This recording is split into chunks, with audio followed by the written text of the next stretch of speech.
मित्रों, जीवन का सबसे बड़ा सत्य क्या है? क्या आपने कभी सोचा है कि आपके इस मानवीय जीवन का अस्तित्व क्या है? आपके लिए इस मानव जीवन जो कि ईश्वर का एक अनमोल देन है, उसकी क्या महत्व है? क्या आपने कभी अपने आप को गहराइयों से जानने का प्रयास किया है? खुद को समझने का प्रयास किया है? मानवीय तौर पर कहा जाए तो हम इस जीवन को सिर्फ अपनी जरूरतों को पूरा करते करते ही व्यतीत कर देते हैं। एक मनुष्य के लिए उसकी जरूरत क्या है?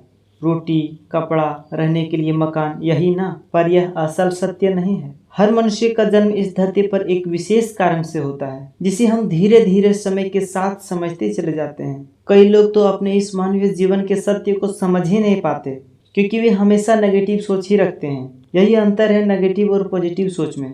जहाँ नेगेटिव सोच हमारे लिए प्रॉब्लम्स खड़ी कर देती है और पॉजिटिव थिंकिंग हमारे लिए कुछ बड़ा करने का अवसर प्रदान करता है। तो आइए हमारे साथ जीवन के इस सत्य को हम एक कहानी के माध्यम से समझने का प्रयास करते हैं। एक गांव में एक बहुत बड़ा धनवान व्यक्ति रहता था। लोग उसे सेठ धनीराम कहते थे। उस आदमी के पास बहुत सारा धन संपत्ति थी, जिसके कारण उसके सगे संबंधी, भाई बहन, रिश्तेदार हमेशा उसके करीबी रहते थे। वह धनी व्यक्ति भी उस सब की काफी मदद करता था। तभी अचानक से उस आदमी को भयानक रोग लग जाती है और इस भयंकर बीमारी का सेठ ने बहुत उपचार करवाया, लेकिन इसका इलाज नहीं हो सका। अंततः उस धनी आदमी की मृत्यु हो जाती है। यमदूत भी उस सेठ को ले जाने के लिए आ गए। जैसे ही यमदूत उस सेठ को ले जाने लगे, थोड़ी दूर पहुंचने के बाद सेठ यमदूत से प्रार्थना किया और कहा, मुझे थोड़ी समय दे दो, मैं लौटकर तुरंत आता हूँ। यमदूत ने उसे अनुमति दे दी। सेठ वापस लौटकर आया और चारों तरफ नजर घुमाया। यमदूत के पास आया और बोला, शीघ्र चलिए। यमदूत उसे इस प्रकार अपने साथ चलने के लिए तैयार देखकर चकित रह गए और सेठ से इसका कारण पूछा। सेठ ने बड़ा दुखी से कहा, मैंने हेराफेरी करके